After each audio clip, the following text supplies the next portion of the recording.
যে পুলিশের বউগুলো ওখানে প্রেস মিট করছিল, সুলতানা মুসলমান লিবাস তার মধ্যে ছিল, কোথায় গেল মলি সাহেবরা, গাজী সাহেবরা, হাজি সাহেবরা?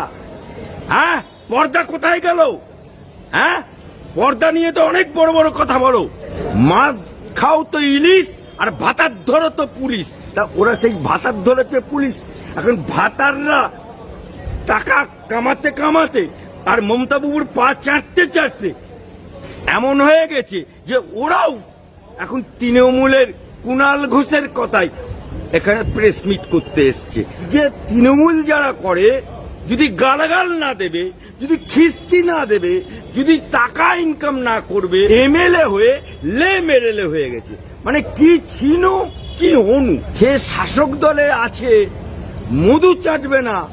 পিঁপড়েকে যদি বলা হয় তুমি মধু চেটো না, এটা হয় নাকি? এরকম সাবিত্রী মতো অনেক সাবিত্রী এই তৃণমূলে লুকিয়ে আছে। সাবিত্রী দেবী আজকে যে ভদ্রলোককে খিস্তি দিল, এটা শুধু ট্রেলার হলো, ওদের পিকচার এখনো বাকি আছে। যে ভাষা চুলোর মুখ দিয়ে ছাই বেরোয়, চুলোর মুখ দিয়ে কোনোদিন ফুল সন্দেশ বেরোয় না। তাই তৃণমূলের মেরেদের মুখ থেকে এরকম কুকথা, এরকম ছায়ের মতো বেরোচ্ছে।